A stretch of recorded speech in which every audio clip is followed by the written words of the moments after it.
창세기 48장 1절에서 22절까지 말씀입니다.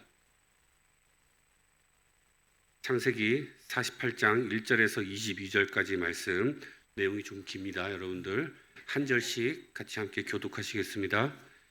이 일 후에 어떤 사람이 요셉에게 말하기를 내 아버지가 병들었다 하므로 그가 곧 두 아들 므낫세와 에브라임과 함께 이르니, 어떤 사람이 야곱에게 말하되 내 아들 요셉이 내게 왔다 하매 이스라엘이 힘을 내어 침상에 앉아 요셉에게 이르되 이전에 가나안 땅 루스에서 전능하신 하나님이 내게 나타나사 복을 주시며 내게 이르시되 내가 너로 생육하고 번성하게 하여 내게서 많은 백성이 나게 하고 내가 이 땅을 내 후손에게 주어 영원한 소유가 되게 하리라 하셨느니라. 내가 애굽으로 와서 내게 이르기 전에 애굽에서 네가 낳은 두 아들 에브라임과 므낫세는 내 것이라. 르우벤과 시므온처럼 내 것이 될 것이요 이들 후에 내 소생은 내 것이 될 것이며 그들의 유산은 그들의 형의 이름으로 함께 받으리라. 내게 대하여는 내가 이전에 밧단에서 올 때 라헬이 나를 따르는 도중 가나안 땅에서 죽었는데 그곳은 에브라까지 길이 아직도 먼 곳이라. 내가 거기서 그를 에브랏 길에 장사하였느니라. 에브랏은 곧 베들레헴이라. 이스라엘이 요셉의 아들들을 보고 이르되 이들은 누구냐? 요셉이 그의 아버지에게 아뢰되 이는 하나님이 여기서 내게 주신 아들들이니이다. 아버지가 이르되 그들을 데리고 내 앞으로 나아오라. 내가 그들에게 축복하리라. 이스라엘의 눈이 나이로 말미암아 어두워서 보지 못하더라. 요셉이 두 아들을 이끌어 아버지 앞으로 나아가니 이스라엘이 그들에게 입맞추고 그들을 안고 요셉에게 이르되 내가 네 얼굴을 보리라고는 생각하지 못하였더니 하나님이 내게 네 자손까지도 보게 하셨도다. 요셉이 아버지의 무릎 사이에서 두 아들을 물러나게 하고 땅에 엎드려 절하고 오른손으로는 에브라임을 이스라엘의 왼손을 향하게 하고 왼손으로는 므낫세를 이스라엘의 오른손을 향하게 하여 이끌어 그에게 가까이 나아가매 이스라엘이 오른손을 펴서 차남 에브라임의 머리에 얹고 왼손을 펴서 므낫세의 머리에 얹으니 므낫세는 장자라도 팔을 엇바꾸어 얹었더라.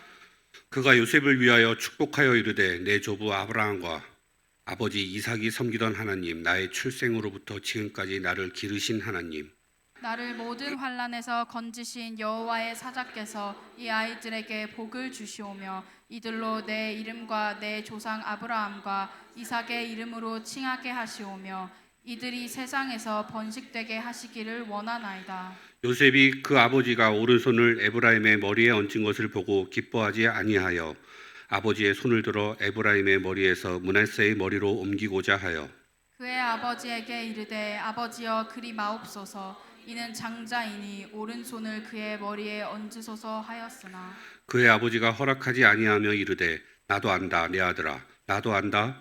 그도 한 족속이 되며 그도 크게 되려니와 그의 아우가 그보다 큰 자가 되고 그의 자손이 여러 민족을 이루리라 하고 그날에 그들에게 축복하여 이르되 이스라엘이 너로 말미암아 축복하기를 하나님이 내게 에브라임 같고 므낫세 같게 하시리라. 에브라임을 므낫세보다 앞세웠더라. 두 절 함께 읽겠습니다. 이스라엘이 요셉에게 또 이르되 나는 주구나 하나님이 너희와 함께 계시사 너희를 인도하여 너희 조상의 땅으로 돌아가게 하시려니와 내가 내게 내 형제보다 세겜 땅을 더 주었나니 이는 내가 내 칼과 활로 아모리 족속의 손에서 빼앗은 것이니이다. 아멘. 에브라임과 므낫세를 축복하는 야곱이라는 제목으로 오미경 목사님 말씀 증거해 주시겠습니다.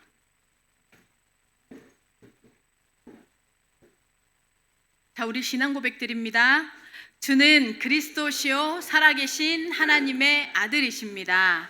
아멘. 자, 우리 옆에 분들하고 인사합시다. 후대에게 절대 가치를 남깁시다. 네, 여러분의 삶이 후대에게 절대 가치가 되시기를 예수님의 이름으로 축원합니다. 우리 렘넌트들 오늘 성경 앞에 나오면 애들이 진짜 얼어요. 보니까 네, 매주 주일마다 한 구절씩 외웁니다. 제가 그 주일학교를 고신측 교단에서 다녔거든요. 근데 그 고신측 교단에서 52주 공과를 할 때마다 매주 했던 게 뭐냐면 성경을 외우는 거였어요.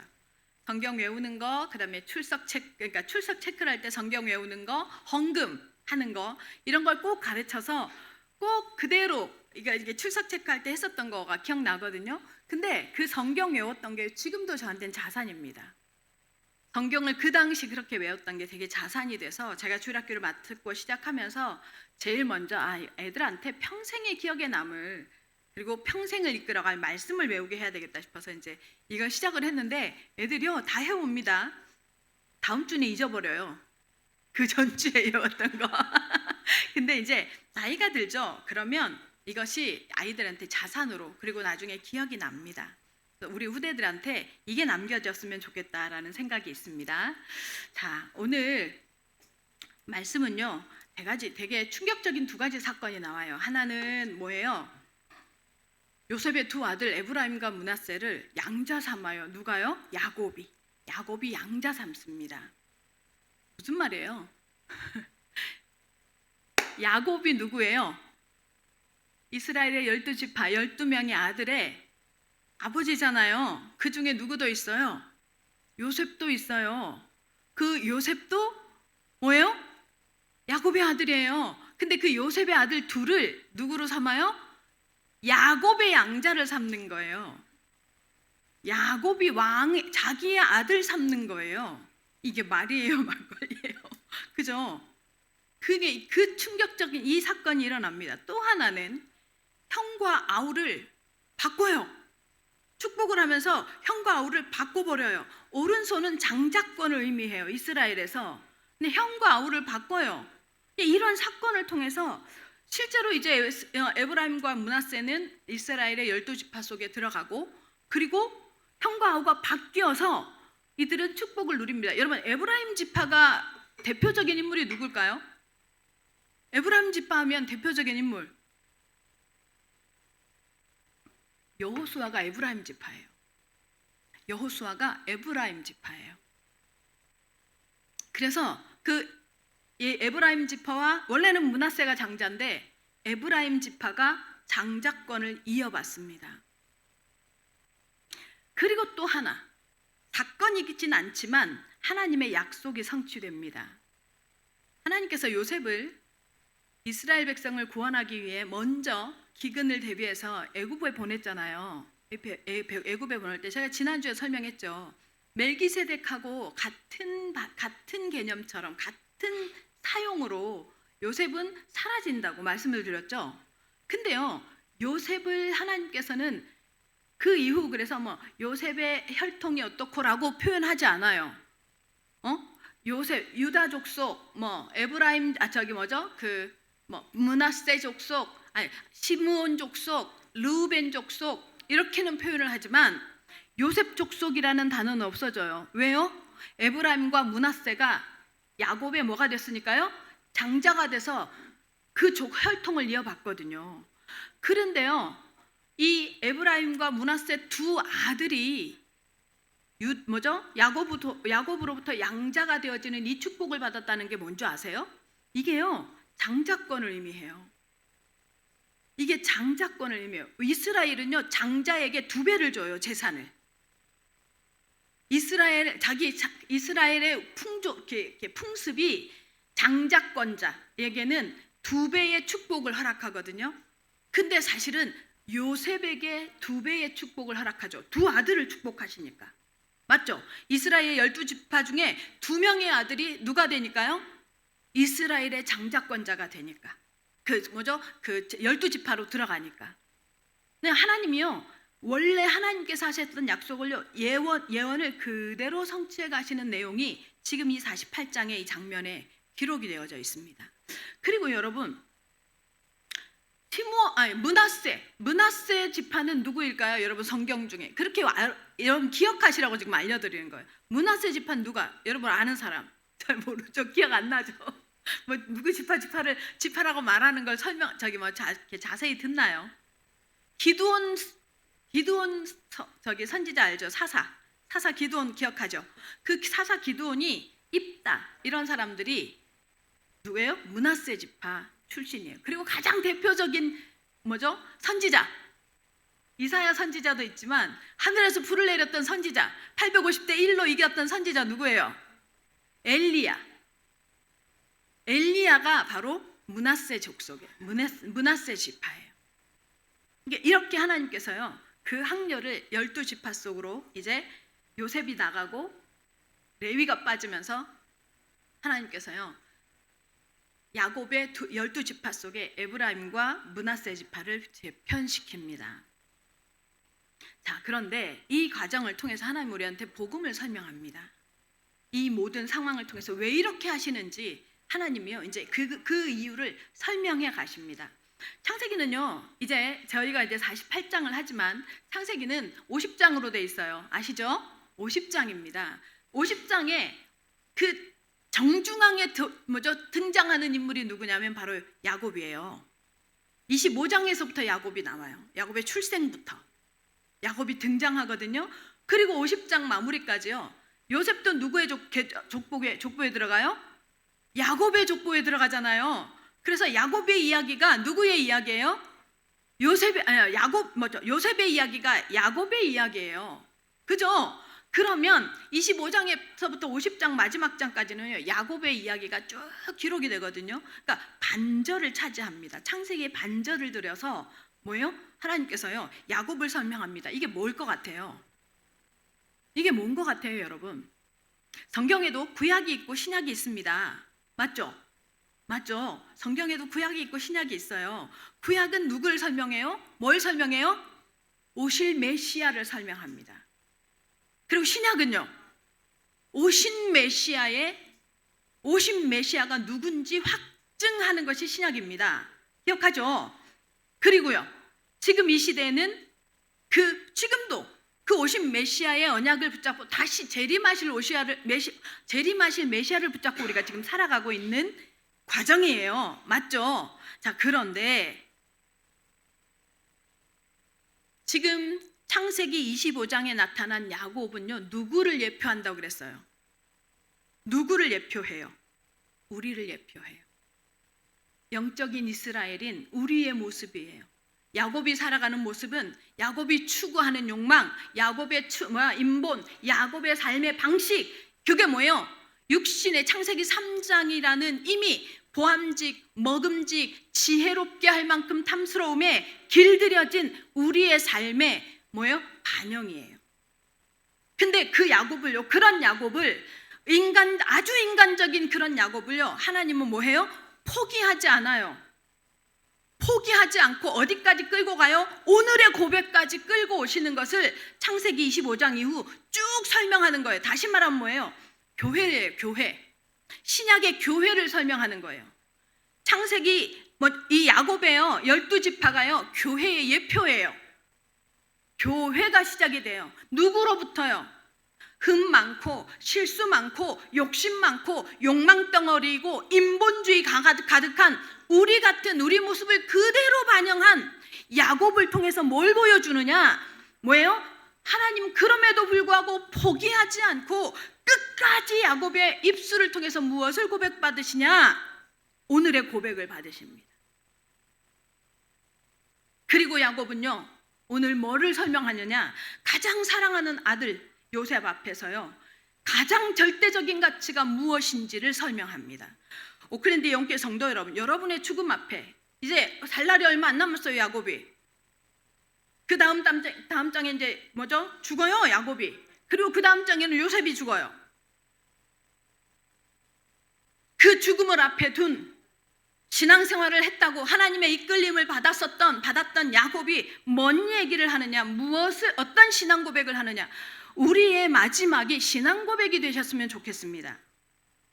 우리 인생의 마지막이요 하나님 앞에 하는 신앙 고백이기를 예수님의 이름으로 축원합니다. 그리고 후대 앞에서 통장 나눠주고 재산 분배해 주는 게 아니라 하나님의 언약을 정확하게, 이게 절대가치였던 내 인생에 이게 전달되어지는 축복을 누리는 우리 오클랜드 예언교회 성도들 되시기 바랍니다. 여러분 무엇을 전달하시겠습니까? 야곱은요 뭐예요? 어디에서 지금 죽음을 맞이해요? 지금 우리의 입장이죠. 이방 땅에 와서 자기 고향을 떠나서 자기 본토를 떠나서 어디요? 이방에 와서 애굽에 와서 죽음을 맞이합니다.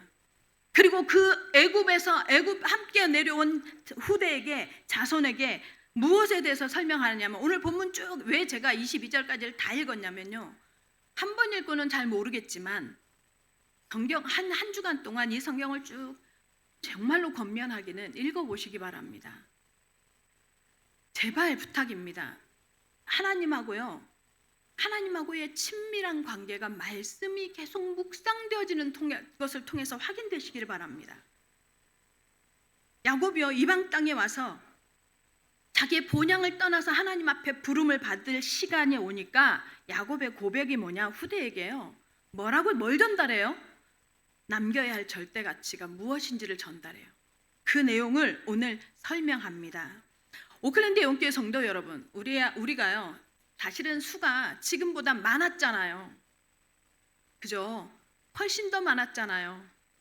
그런데 성도들이 막 빠져나가면서 성도들이 지금 우리끼리 싸워서요? 아니에요. 각자의 이유 때문에 성도들이 막 빠져나가면서 우리가 지금 이렇게 수가 많지 않고 지금 손에서 꼭 물 빠져나가듯이 이런 상황이다 보니 너도 나도 많이 힘이 빠져 있는 게 보여요. 예, 저도 많이 힘이 빠집니다. 그래서 자꾸 하나님께 질문합니다. 왜 이런 상황을 하나님께서 반복해서 허락하십니까? 왜 이렇게 하십니까? 자꾸 이런 생각이 들어요. 오미경 저의 스타일은 내가 사역을 참 잘 못하나 보다. 내가 부족한가 보다. 내가 하면 안 되는데 자꾸만 하나 보다. 그래서 빨리 이 상황을, 이 전환점을 만들기 위해서는 뭔가 이렇게 빨리 리더가 바뀌어야 한다. 그래야 그것이 전환점이 되지 않을까. 계속 제 머릿속에 이거가 장악되어집니다. 여러분은 여러분의 이유를 가지게 되겠죠. 여러분이 왜 그러지? 사람이 핑계될 수도 있고 상황이 핑계되어질 수도 있습니다. 그런데 중요한 사실 하나는 뭡니까? 하나님이 하고 계시다는 것은 믿어집니다. 제가 하나님이 하신다는 사실을 믿으면서도 그 믿음에 저의 생각의 루트는 어떻게 흘러가느냐면, 내가 잘못해서 하나님이 사람을 자꾸 떨어뜨리신다라고 생각하는 거예요. 저는 이건 내 책임이다. 이건 내 문제다. 사람의 문제가 아니다. 그들의 문제가 아니다. 내가 그들에게 답을 주지 못한 거다. 내가 그들에게 시원하게 말씀을 가지고 답을 주지 못한 것. 이게 계속 저를 장악합니다.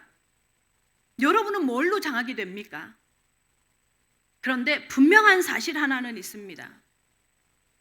하나님의 행하신다면 하나님의 열매가 맺어질 거라는 겁니다. 아멘. 사람이 아니라 하나님의 행하신 것 같으면 하나님의 열매. 근데 그게 가장 완벽하고 바람직한 열매라는 것입니다. 그리고 진짜 하나님 앞에 소원하고 기대하기는, 이왕 이렇게 된 바에 우리 오클랜드 예원교회가 이 다민족으로 채워졌으면 좋겠다라는 소망을 가지고 있습니다. 이 자리가 정말로 다민족으로 채워지고 제가 필요 없는 시간표가 빨리 오기를 정말 하나님 앞에 기도합니다. 그래서 여러분, 우리가요, 하나님께서 이 일을 행하셨다라고 믿어지는 이 시선을 가진다고 하면, 요셉이 그리고 야곱이 오늘 했던 신앙 고백처럼요, 우리를 통해서 뭐해요? 증인 삼을 것이라는 믿음이 생길 줄로 믿습니다. 우리를 가지고 하나님은 하나님의 일을 하실 거라는 믿음을 가지고 시행하시기를 바랍니다. 진행하시기를 바랍니다. 하나님이 우리 일을 행하실 겁니다. 우리가 하는 게 아니라, 제가 내 잘못이고 내 문제라고 자꾸 생각을 하면서 하나님이 자꾸만 하나님 앞에 제가 그러면요, 죄송하고 겸손해지지 않아요. 하나님께 자꾸 어깃장 나져요. 비아냥거려지고 어깃장 나져요. 저도 그래요. 여러분만 그런 게 아니라. 그런데 하나님 저한테 이렇게 툭 질문합니다. 그러면 너희 성도가 80명이 됐을 때는 네가 잘해서냐? 이렇게 묻는 거예요. 70명 때는 네 능력이었어? 네가 뭐 했는데? 너가 뭐 했는데? 질문하면 할 말이 없어요. 그랬지. 부흥 때도 내가 한 게 아니었지. 그렇다면 지금도 부족한 나의 모습 갱신하기를 원하시겠지만 하나님이 지금도 해가고 계신다. 안 보이지만 해가고 계신다.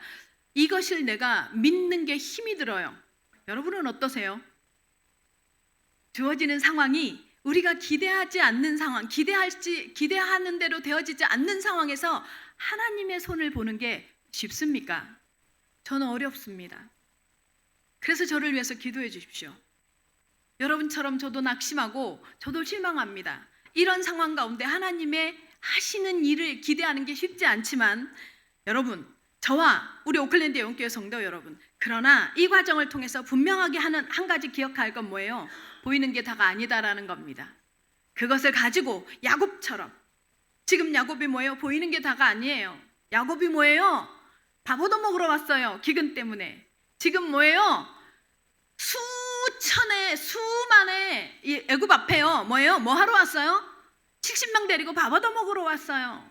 근데요, 당당하게 바로 앞에 축복권을 행사하잖아요. 이 응답이 우리에게 지금 있기를 예수님의 이름으로 축원합니다. 야곱이 절대 가치를 넘겨준 건요, 뭐예요? 잘 되는 거, 자 봤지? 이거 봤지? 저거 봤지? 이렇게 되잖아, 저렇게 되잖아. 이게 간증이야. 하나님 나를 사랑하셔서 이렇게 하셨어 라고 말하지 않아요.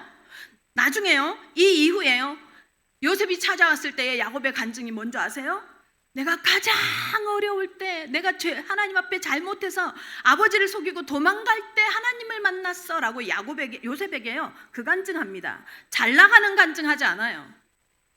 오클랜드 영교회 성도 여러분, 하나님 앞에 여러분의 간증이 내가 잘했던 거, 내 스펙이 내가 이만큼 준비하고 노력했어가 간증이 되지 않기를 예수님의 이름으로 축원합니다. 하나님이 가장 어려울 때 내 삶을 붙잡고 이끌어 가셨던 그 하나님이 간증되어지는, 그래서 그것이 후대에게 전달되어지는 응답을 누리시는 우리 오클랜드 영교회 성도들 되시기를 예수님의 이름으로 축원합니다. 첫 번째입니다. 전능하신 하나님을 의지하여 축복하는 야곱입니다. 길죠? 자, 1절 다 같이 함께 읽겠습니다. 시작. 이 일 후에 어떤 사람이 요셉에게 말하기를 내 아버지가 병들었다 하므로 그가 곧 두 아들 므낫세와 에브라임과 함께 이르니. 이 일 후에 이 말은요, 전장을 얘기해요. 47장 29절에서 31절에 기근이 막 온 땅에 더 심해지고 막 사람들이 이제 황폐해서 죽어갈 때에 야곱과 그 가족은 고센 땅에 구별되어져서 살고 있잖아요. 살고 있으니까 뭐요? 그러면서 계속 생육하고 번성하고 살아간단 말이에요. 근데 이제 야곱이 자기가 죽을 날이 가까워 오니까 마지막 유언을 하는 내용이 나와요. 유언을 하는 내용이 쭉 나오면서 뭐예요? 가나안 땅에, 반드시 약속의 땅에 나를 다시 꼭 데리고 가라, 이 얘기를 했던 그 일을 바로 그 일 후에 이 소리예요. 이 일 후에. 자, 그러면 2절 봅니다. 어떤 사람이 또 말합니다. 야곱에게. 시작. 어떤 사람이 야곱에게 말하되 내 아들 요셉이 내게 왔다 하매 이스라엘이 힘을 내어 침상에 앉아. 굉장히 평범한 내용이죠.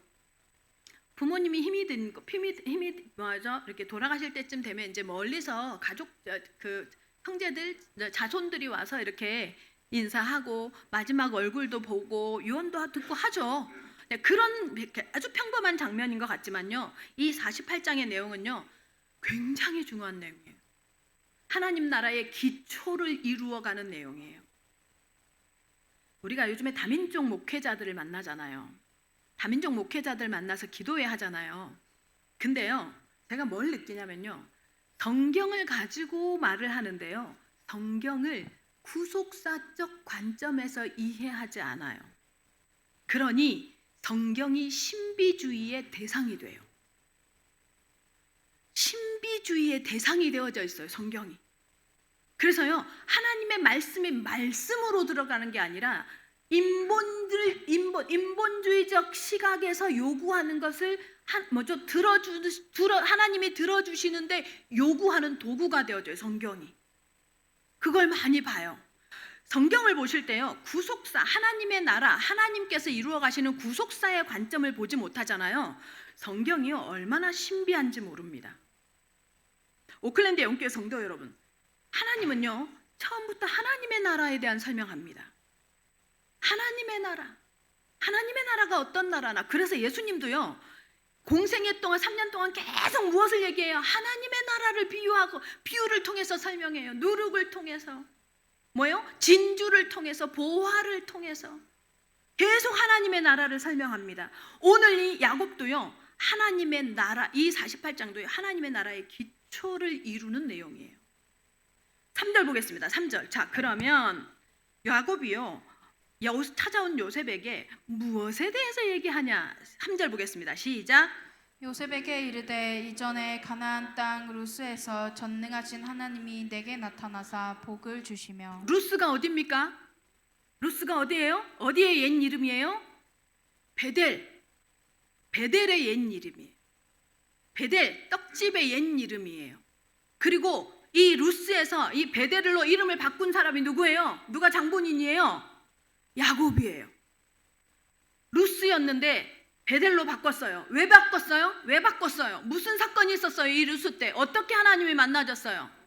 야곱이 이삭을 속여서 형 에서가 받아야 할 축복을 뭐예요?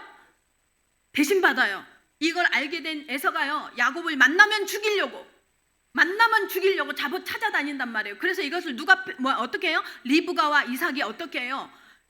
피난시킨단 말이에요. 바단 아람의 라반 외삼촌의 집으로 도망가게 한단 말이에요. 그 노정에서 도망가는데 해가 저물어 갈 데가 없어. 갈 데가 없어서 어디에서요? 길바닥에서 잠을 잔단 말이에요. 그러고 뭐예요? 돌베개. 야곱이 잠 깨어 일어난 후 돌베개 베고 잠 갔습니다. 찬송 있잖아요.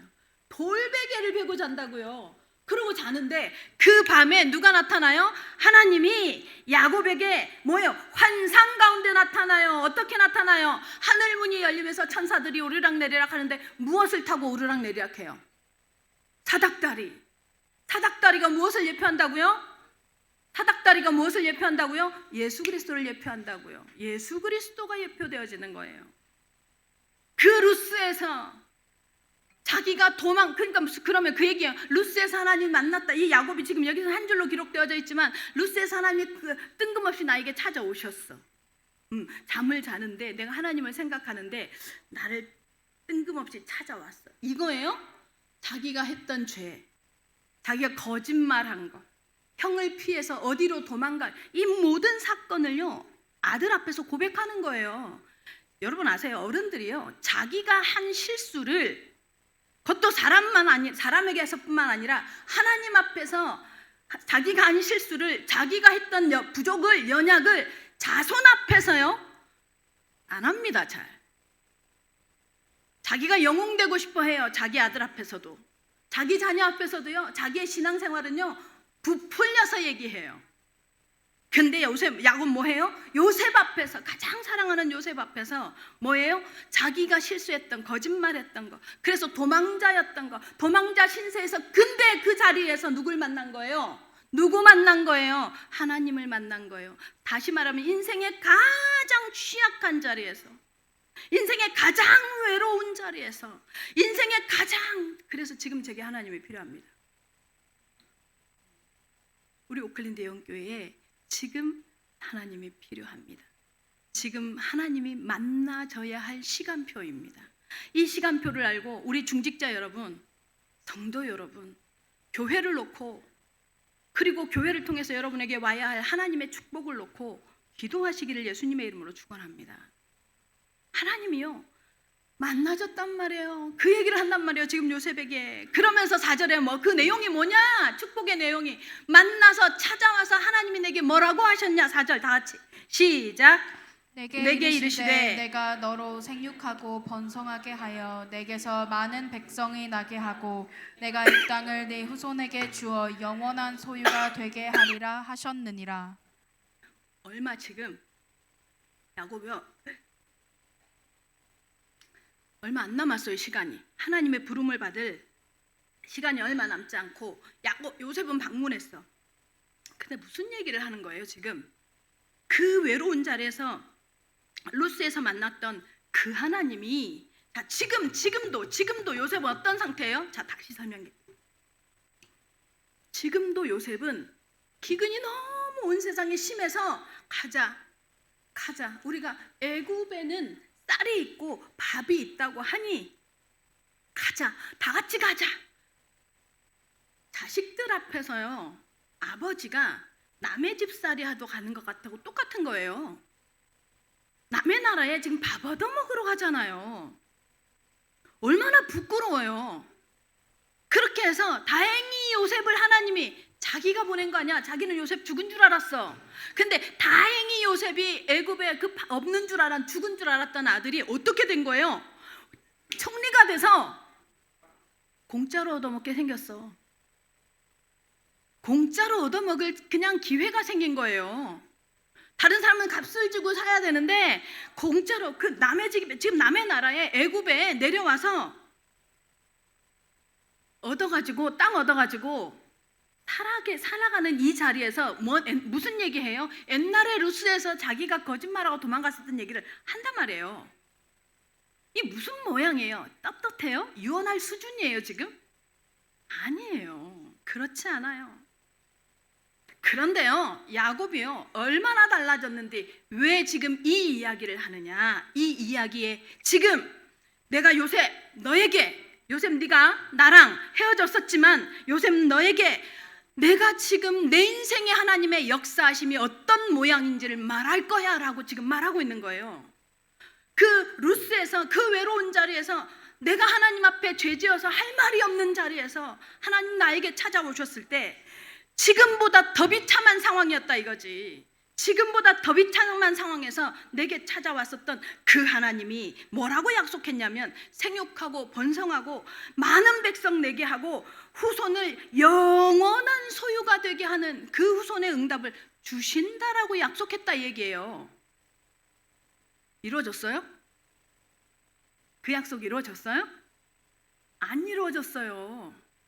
이루어졌으면 여기 밥 먹으러 먹으러 안 오지. 애굽에 안 이루어졌어요. 근데요, 그 루스에서 만났던 하나님으로 인해서 야곱이 뭐예요? 시선이 바뀌었어요. 그때부터 하나님이요, 바단 아람의 시간을 보내고 바단 아람에서 돌아왔을 때 에서의 400 군사와 함께 찾아왔던 마하나임의 하나님, 그 군대 앞에 나의 군대는 누구였어요? 하나님의 군대가 되신 하나님의 하나님을 체험하고 세겜 땅에서 뭐예요? 시므온과 레위가 세겜 땅을 다 남자들을 다 죽일 때 하몰과 그 자녀들을 다 죽이고 남자들 다 죽이고 그 범죄를 저질렀을 때 하나님이요 이스라엘 백성을 지킨 자신의 백성과 자녀를 지키시는 이 모든 경험 거기에서 엎치락뒤치락 이렇게 죽고 그리고 라헬이 죽고 인생의 모든 우여곡절을 겪고 나면서 야곱이요 뭐가 달라졌냐면요 가치 기준이 달라졌어요. 가치관이 완전히 달라졌어요. 육신의 욕망, 욕구, 바램 맨날 한마디로 요즘 들어서 설명하면 맨날 쇼핑몰 보면서 막 검색하고 막 이거 장바구니에 막 담았다가 다시 막 쭉 내리고 막 정말 신기해요. 안 없어져 이게 그죠? 막 그렇게 막 그러면 좋겠다 살 수 있는 사람들은 막 못 사지만 럭셔리 사이트 들어가 보면서 막 내 얘기 계속 유튜브 막 그죠? 안 달라져. 우리 육신의 욕구가 욕망이 탐욕이 안 채워져요. 안 달라지는 거예요. 그런데요 하나님은 이기십니다. 그 모든 야곱의 여정을 통해서요 옛날의 야곱이 아닌 것이 지금 발견되는 거예요. 그 반증이 뭐예요? 3절이에요. 가장 사랑하는 요셉 앞에 서서 자신의 약함을 드러냅니다. 네, 이유가 뭐예요? 하나님의 약속을 설명하기 위해서요. 그래서요 야곱의 달라지는 행동으로도 달라져요. 야곱이 어떻게 달라져요?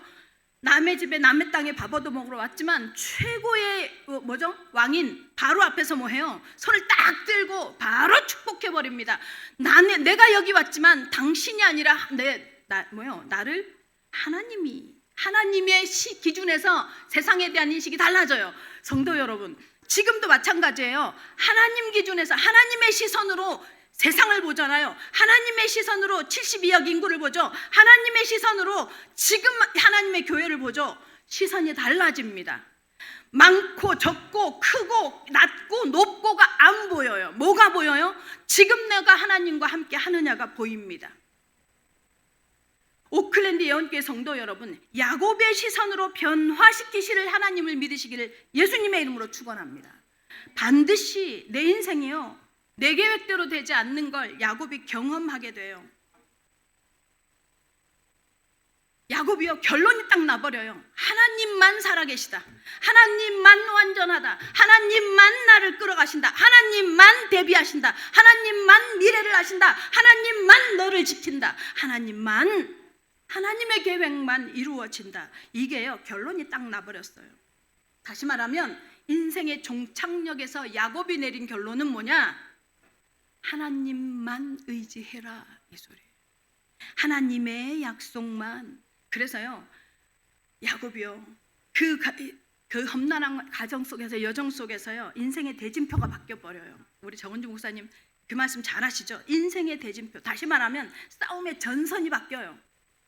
이전에는 저것을 얻기 위해서, 저것을 내 소유 만들기 위해서, 저것이 나에게 오게 하기 위해서 뭐해요? 내 열심히. 야곱이 얼마나 성실한 사람이에요, 여러분 아세요? 야곱 같은, 우리가 이렇게 말을 하면 야곱이 무슨 죄인 같잖아요, 그죠? 야곱이 무슨 뭔가 아니에요. 정말 성실한 사람이에요. 성실함의 대명사가 야곱이에요. 정말 열정적인 사람이에요. 교회 안에요, 성실하고 열정적이고, 그리고 뭐예요? 욕심이 많아요. 욕심 없는 사람은요, 욕심 없는 사람이 일 시키면 안 돼요. 욕심이 없는 사람이 일 시키잖아요. 일을 자기 패턴, 자기 방법대로 하지 절대로요, 조직이 요구하는 방식대로 안 해요. 욕심 많아요. 욕심이 있어야 돼요. 그리고요, 자기의 동기가요, 꽉 찬 사람이에요. 동기가 다 나쁜 것 같아요? 아니요. 자꾸 동기부여한다고 하죠. 그 동기만 만들어주는 거예요. 자기가 그 행동을 해야 할 동기를 만들어준다. 이것이 동기부여예요. 야곱은요, 삶을 딱 어떤 자기에게 뭔가, 예를 들어 회사로 얘기한다면요, 이런 일꾼 뽑아야 돼요. 이런 일꾼 뽑아야 돼요. 무에서 유를 창조할 수 있는 인재인 거야. 얼마나 열심인지 몰라요. 얼마나 성실했는지 몰라요. 그런데요, 야곱이요, 인생 말년에 무슨 결론을 딱 내려요? 아무리 내가 발버둥 치고 내가 아무리 열심히 해도 하나님의 계획만 이루어지더라의 결론을 낸 거예요. 그래서 우리는 위로가 돼요. 야곱 같지 않은 우리는 하나님의 언약만 딱 붙잡고 있으면, 약속만 붙잡고 있으면, 하나님의 계획만 붙잡고 있으면 누가요? 하나님이 이루신다는 말이 얼마나 힘이 되는지 모릅니다. 오클랜드 예원교회 성도 여러분, 지금 요셉 앞에서 야곱이요, 가장 나의 권위, 자랑스러운, 나의 영광스러운 인생의 내용이 뭔 줄 아냐? 내가 형을 속이고 아버지를 속이고 도망갔을 때 만났던 하나님이다, 이 소리 하는 거예요. 오클랜드 예원교회 성도 여러분, 우리 인간과 완전히 생각이 다르잖아요. 우리는요, 사람 앞에서 우리 흠이 드러나는 거 싫어. 우리의 부족이 드러나는 거 싫어. 우리의 연약이 드러나는 거 싫어. 그래서 꽁꽁 싸매고 관계도 잘 안 하고, 사람 관계할 때 뭐만 보여줘요? 좋은 것만 보여줘요. 나이스한 것만 보여줘요. 지금 야곱 뭐 하는 줄 아세요? 근데 가장 사랑하는 요셉 앞에서요, 나의 가장 권위롭고 나의 가장 영광은 나와 평생을 함께 하셨던, 루스에서 나를 찾아오셨던 그 하나님이 지금 나와 함께 하심이니라, 이 소리예요. 우리 인생에 이 응답이 있어지기를 예수님의 이름으로 축원합니다. 정말로 이 스토리가 있기를 바랍니다. 5절 읽겠습니다. 5절 다 같이 시작. 내가 애굽으로 와서 내게 이르기 전에 애굽에서 내가 낳은 두 아들 에브라임과 므낫세는 내 것이라. 르우벤과 시므온처럼 내 것이 될 것이요. 충격이 또 한 번 이제 충격파가 옵니다. 내 것이고, 구체적으로 이렇게 말해요. 므낫세와 르우벤과 시므온처럼이라고 말해요. 르우벤 장자, 그죠? 시므온처럼, 아주 그냥 예를 들어서 내 아들이 될 것이래요.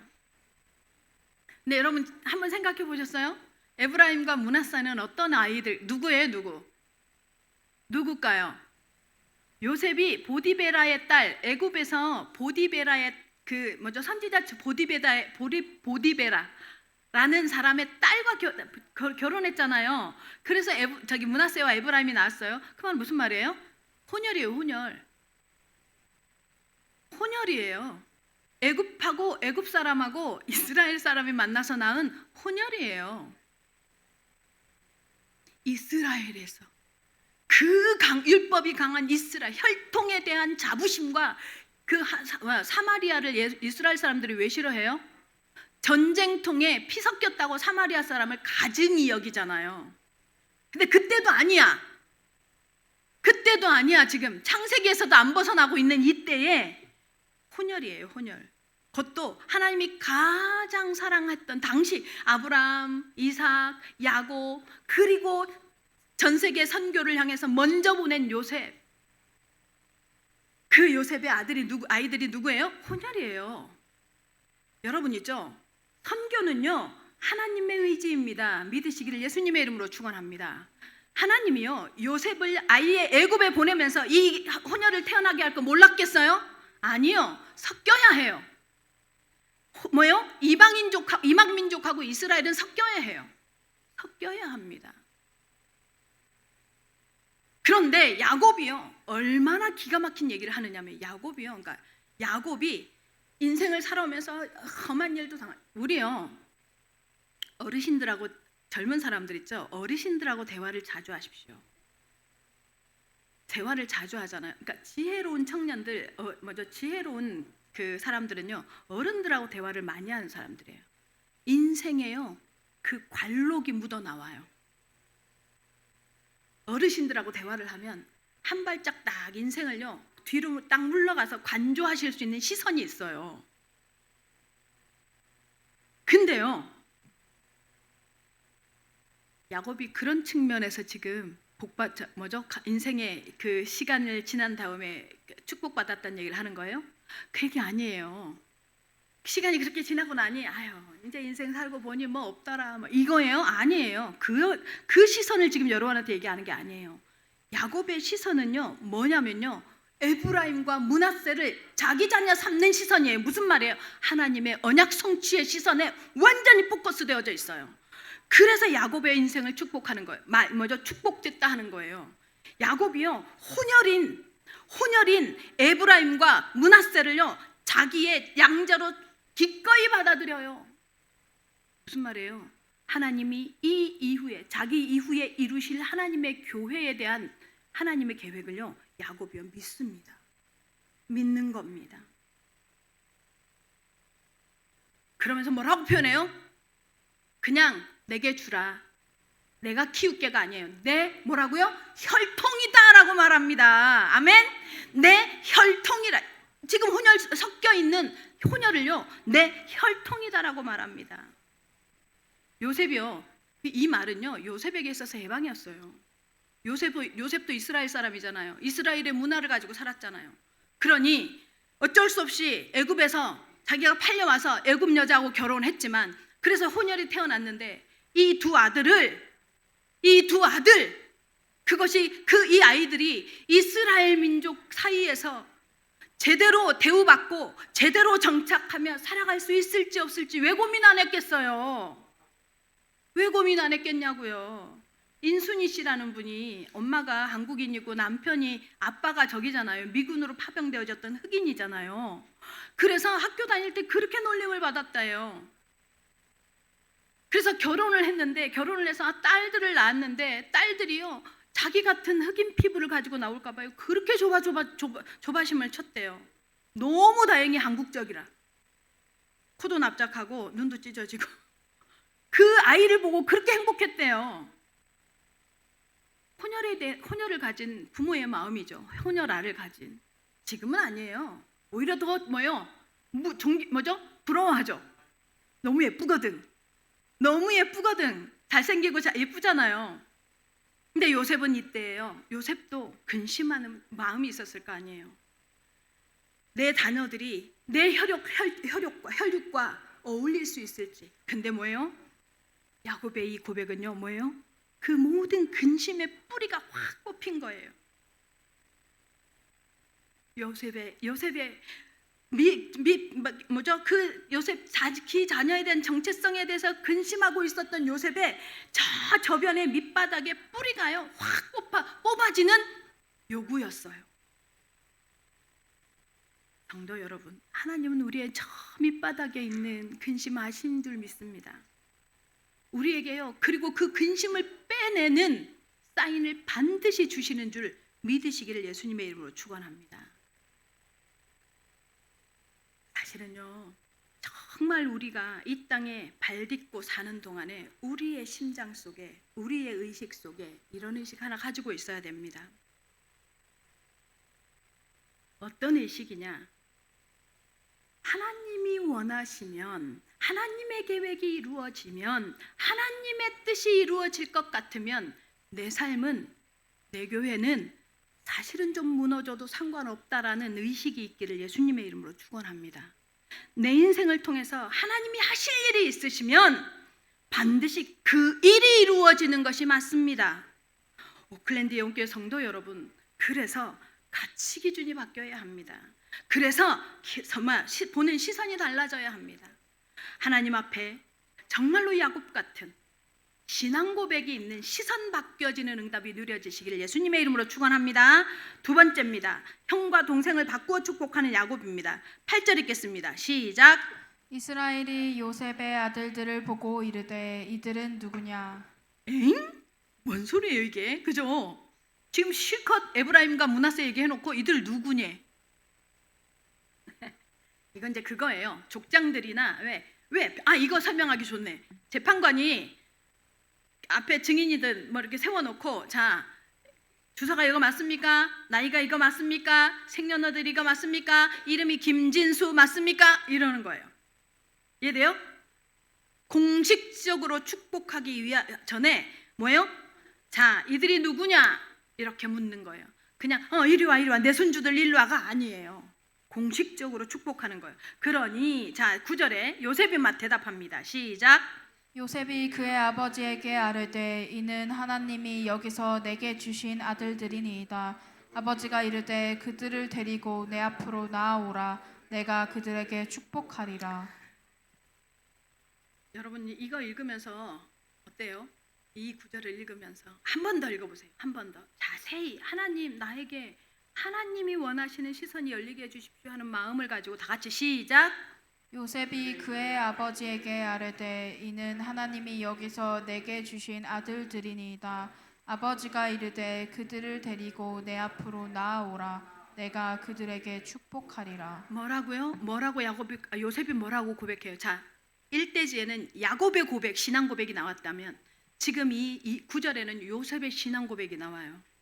뭐라고 하요? 지금 하나님이 여기에서, 어디에서? 여기 이 애굽에서 누구에게 주신? 내게 주신 아들이니이다. 누가요? 하나님이. 요셉은요, 이 아들들이요, 하나님이 주신 아들이라고 고백해요. 이제 요셉의 마음이 이해되어집니까? 아버지, 얘네가 혼혈이고 얘네의 모양이 다르지만 얘네의 모습은 약간의 흑인의 모습이 있지만 이들 역시 이 땅에서 내게 주신 뭐예요? 하나님이 내게 주신 아들이에요. 이 소리예요. 그 요셉의 근심이 깔려 있었지만 야곱이 그 아들들 내게 달라고 말하고 나니까 요셉이요 당당하게 고백하는 거예요. 하나님이 내게 이들을 주셨다고. 어디에서? 여기에서. 그 사람의요 표정, 그 사람의 말하는 표현, 그 사람이 사용하는 단어, 그 사람이 사용하는 눈빛 하나가요 그 사람의 가치관을 보여주잖아요. 맞죠? 가치관을 보여줍니다. 그게 드러납니다. 사람의 언어는 굉장히 중요합니다. 어떤 사람이 어떤 말을 하고 어떤 표현을 하느냐, 이거에 따라서 그 사람의 성격, 거기다 더 나가서 인품까지 나오잖아요. 인품, 성품, 그리고 그 말은요 반드시 열매를 맺어요. 부정적인 말을 계속 내뱉으면 부정적인 열매가요 누구에게서 오는 줄 아세요? 진짜 미안한데요, 자녀에게서 와요. 내가 부정적인 말, 사람에 대해서, 뭐 내가 속해 있는 뭐 예를 들어 교회 공동체에 대해서, 아니면 뭐 내가 저기 뭐 이렇게 사람에 대한 보여지는 이 시선이요, 누구에게 그대로 전달되어지고 열매가 나오냐? 자녀에게서 나와요. 그래서 사실은 애써야 해요. 그래서 야고보 선지자는 뭐라고 말하는 줄 아세요? 야고보 사도는요, 뭐라고 말하냐면 혀를 다스리래요. 혀를 잘못 다스리면요, 혀를 잘 다스리면 만인을 살리지만 잘못 다스리면 자기 몸을 불태운대요. 자기 몸을 불태운대. 이게 무슨 말이에요? 자기한테 화가 미친단 말이에요. 끊임없이 불평하고 끊임없이 불만, 뭐죠? 말투 자체가 그렇게 시작되어지잖아요. 그 말에 최종 뭐예요? 빌런. 최종적으로 그 말에 부메랑을 맞는 사람이 나와 내 자녀라는 거예요. 요셉은요, 사고방식이 뭐예요? 하나님이 주신 아들이라고. 형들 앞에서 요셉이 자신을 커밍아웃할 때, 자신을 드러낼 때 뭐라고 표현해요? 걱정하지 마소서, 근심하지 마소서. 당신들이 나를 판 것 같지만 그게 아니라 누구라고요? 하나님이 나를, 당신들과 당신들의 자녀들의 목숨을 살리기 위해서 하나님이, 거기에서도 하나님이, 아들을 주신 분도 하나님이 절대 주권에 대한 신앙 고백이 요셉에게 있습니다. 하나님의 은혜에 대한 신앙 고백이 요셉에게 녹아져 있습니다. 오클랜드 영계 성도 여러분, 하나님이 하셨습니까? 여러분의 인생을 하나님이 끌어오신 것 맞으십니까? 그 신앙 고백이 여러분의 삶에 있기를 예수님의 이름으로 축원합니다. 그러면서 자, 축복을 하는데 어떻게 축복하냐? 14절 읽겠습니다. 14절 다 같이 시작. 이스라엘이 오른손을 펴서 처남 아브라함의 머리에 얹고 왼손을 펴서 므낫세의 머리에 얹으니 므낫세는 장자라도 팔을 엇바꾸어 얹었더라. 이스라엘에서는요, 오른손이 권위와 능력의 상징이거든. 그래서 장자권을 의미해요. 갑절의 은사가 뭐라고요? 엘리사가 엘리야에게 갑절의 은사를 구했잖아요. 그 갑절의 은사가 뭐라고요? 바로 장자권이에요. 장자권을, 그만큼 이스라엘에서 장자권은 중요해요. 그래서 요셉이 므낫세를 야곱의 오른편에, 뭐죠? 에브라임을 야곱의 왼편에 딱 갖다 그대로 손을 얹으면 되도록. 근데 어떻게 하는 거예요 지금? 못 맞춰. 그래서 여기 에브라임을 여기다 갖다 대고 여기 뭐죠? 므낫세의 머리에다 갖다 대면서 야곱이 지금 축복하는 거예요. 이걸 보는 요셉이 싫은 거야. 그렇게 하는 게 싫은 거야. 그러니까 다시 이렇게 옮겨놓고서 뭐라고 하느냐면, 자 18절 봅니다. 18절 시작. 그의 아버지에게 이르되 아버지여 그리 마옵소서, 이는 장자이니 오른손을 그의 머리에 얹으소서 하였으나. 자, 이 말을 듣고 야곱이 뭐라고 하냐? 시작. 그의 아버지가 허락하지 아니하며 이르되 나도 안다 내 아들아, 나도 안다. 그도 한 족속이 되며 그도 크게 되려니와 그의 아우가 그보다 큰 자가 되고 그의 자손이 여러 민족을 이루리라 하고. 야곱의 실수 아니라는 거예요. 지금 의도적이라는 거예요.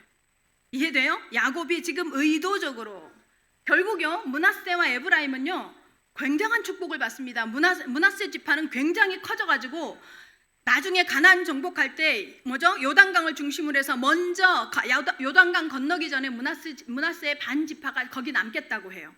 그리고 반쪽 지파만 2분의 1 지파만 이제 요단강을 건너는 굉장한 수를 응답을 받고요. 에브라임은 아까도 말씀드린 것처럼 여호수아가 뭐가 돼요? 지도자가 돼요. 그래서 에브라임이요 장자권의 축복을 받게 됩니다. 실제로 이스라엘의 12지파 중에 에브라임과 므낫세 지파가 들어가는 사건이 일어납니다. 자, 근데 왜 이렇게 했을까요? 야곱이 왜 이렇게 얘기했을까요? 이 장면 보면 뭐가 생각나요? 야곱이 이삭에게 에서와, 근데 야곱은 에서의 축복을 어떻게 해요? 속여가지고 받잖아요. 맞죠? 속여서 받아요. 근데 지금 에브라임과 므낫세는 야곱이 의도해서 이렇게 한단 말이에요. 이 말은 무슨 말이냐면요, 야곱이 이걸 믿어요. 그리고 하나님 이제 마지막 때에 이 축복권을 사용하는 야곱에게 있어서 이건 하나님의 명령이에요. 하나님의 축복인 거예요. 그러니까 뭘 해요? 에브라임과 므낫세가 하나님 앞에서 12지파 속에서 어떤 응답을 받을 것인지 확실한 것을 뭐예요? 보여주는 거예요. 왜요? 자기가 그 경험했잖아. 자기는 속여서 하나님 이삭에게 장자의 축복을 받았음에도 불구하고 자기를 통해서 어떻게 해요? 하나님이 어떻게 해서 다 이루어 가시더란 말이야. 다 이루어 가시더란 말이야. 그런데 자기 속에 이 마음이 들어서 의도적으로 어금 맞춰서 기도했으면 어떻게 되겠다는 거예요? 더 정확하게 응답될 거라는 거예요. 그 하나님 앞에서의 이 야곱의 축복에 정확한 응답이 뭘 것 같아요? 뭘까요?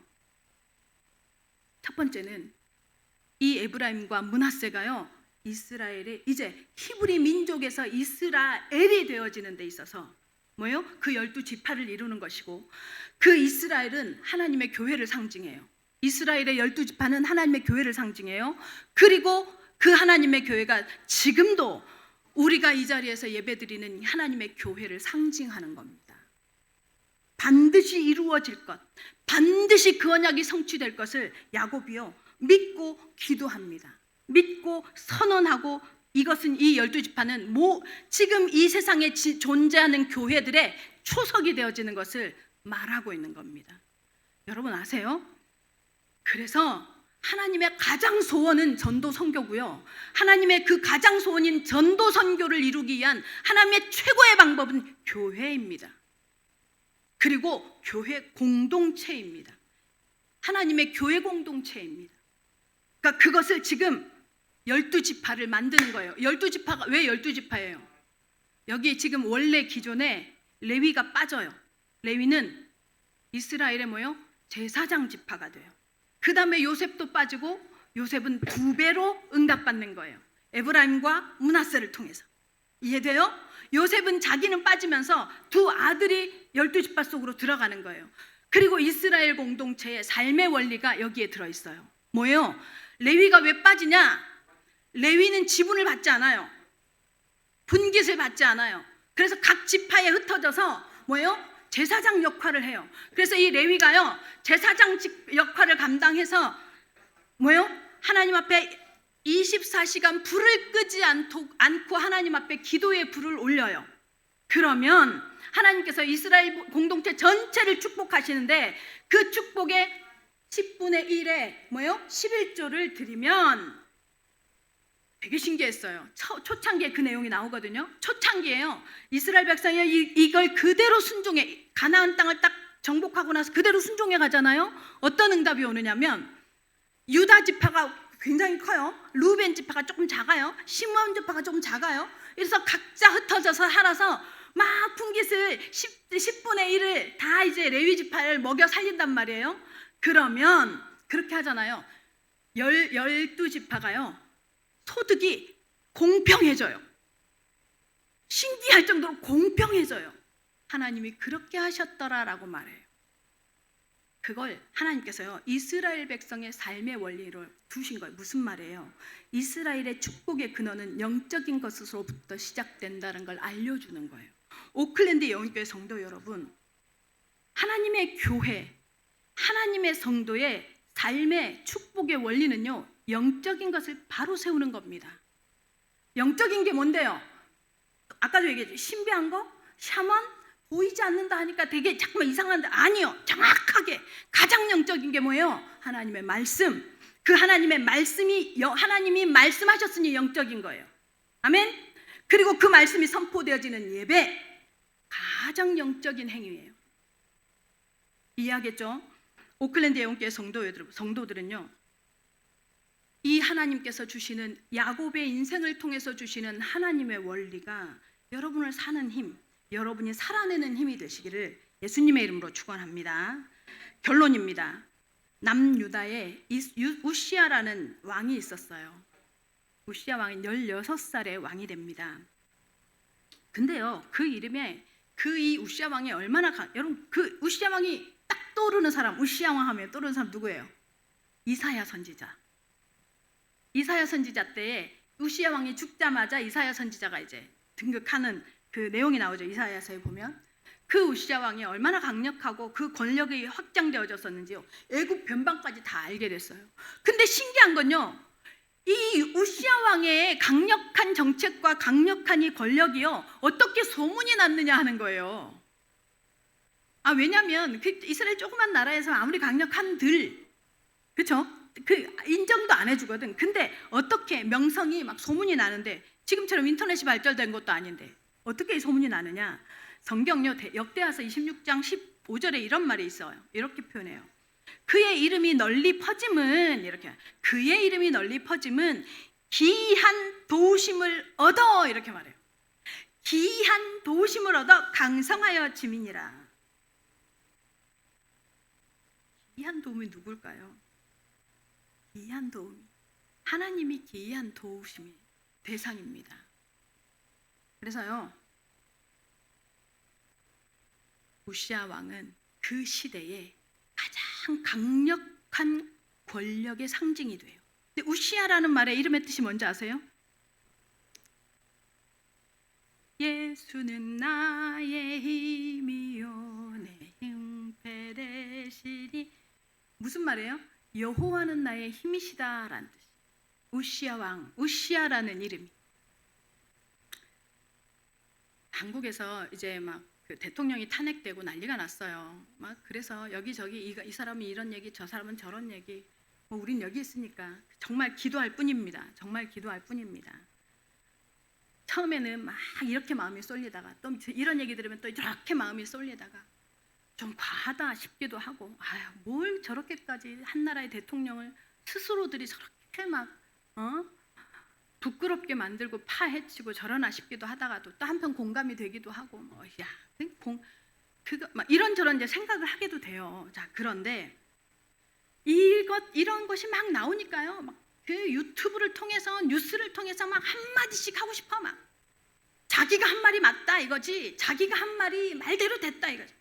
자신들의 이름을 내려고요, 난리 버거지예요. 보고 있으면. 그죠? 그 사람들뿐만이 아니에요. 온 세상 사람들이요, 자기의 힘을 더 과시하려고 난립니다. 우시아 왕은 하나님 앞에요, 어린 나이에 왕이 됐지만 누구의 손에 붙잡혔냐면요, 하나님의 손에 붙잡혔었어요. 하나님의 손에. 오클랜드 영교회 성도 여러분, 여러분의 삶의 주인이 하나님이 되시기를 바랍니다. 그러면 어느 때에는 낮추시기도 하십니다. 또 어느 때에는 올리시기도 하십니다. 또 어느 때에는 여러분을 붙잡고 뭐예요? 하나님의 가야 할 현장에 여러분을 집어넣으시기도 합니다.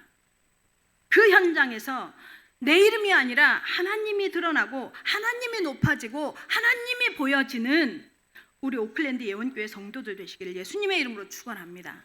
그러면 여러분요, 여러분이 아니라 하나님이 앞세우면 오늘 야곱처럼 나의 부끄러움도 상관없는 하나님의 영광을 드러내는 그 믿음의 고백을 하는 하나님의 사람들이 될 수 있을 줄로 믿습니다.